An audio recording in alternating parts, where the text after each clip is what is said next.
Hi there, and welcome to Principal Shorts, the podcast designed for principals who only have 7.5 minutes for lunch and no time to eat it before 2 p.m. My name's Stan Baker. I'm your host for this episode, and I'm a retired educator from Ontario who worked in restorative practices, and now I continue to work with restorative practices in different school boards and with principals and with teachers and support staff.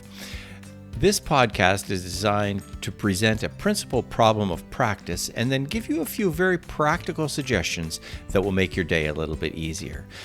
Here's our AI voice, Paula, to tell you a little bit more about who we are and what we do. Thanks, Stan. I'm Paula. Restorative Resolutions coaches principals and teachers as they navigate difficult conversations with parents, make things right, and keep the focus on student learning.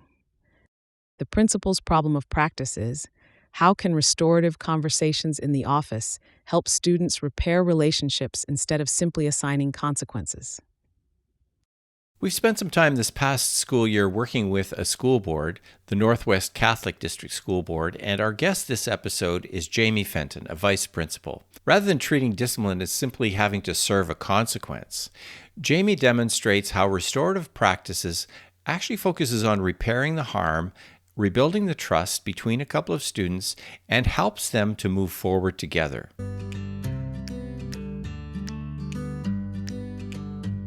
Can you think of a story or a situation where this really did make a difference and there was some resolution to a situation that came up, and even say last week or?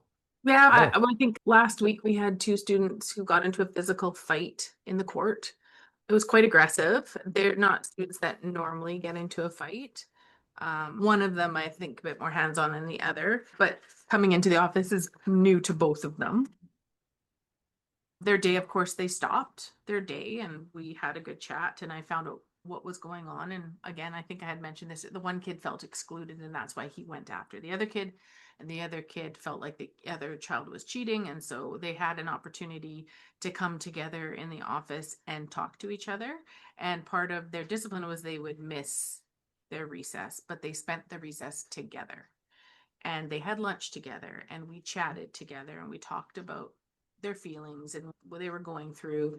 And by the end of that recess, they were playing a board game together, they were coloring together, and they apologized to one another and they served their detention. But I felt like it was more than that. It wasn't just come sit separately, serve your detention and leave. It was they sat together, they talked to one another, and I feel like when they left, they were still good friends and they were able to forgive and forget and move on from there. And I just think that's just kinder. It's nicer. Oh, I love it. What I love is that it's about fixing up and repairing that relationship that went off the tracks because they misunderstood each other, right? Yeah, Mandy and I were sitting there looking at each other as they were talking. And I thought, you can't, this is like textbook.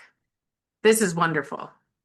And you get to be in the room, right? Yeah, we just sat there and facilitated the discussion and the talk, how they were speaking to one another and sharing each other's journey it was really neat to see. She was sitting over on the couch and I was sitting in the middle of the table between the boys and they just kind of took over. I kind of started it, but they just took over. And then Mandy and I just kept giggling at each other because we thought, this is perfect. This is what we want.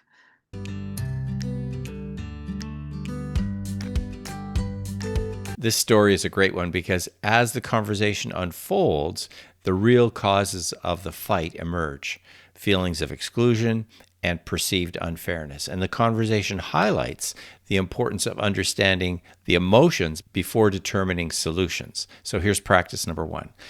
Go into a student conflict situation with restorative questions that are designed specifically to get at ways to repair harm, to rebuild relationships, and build the connections between the students who are involved in the conflict. It's Paula again. Here's practice number 2.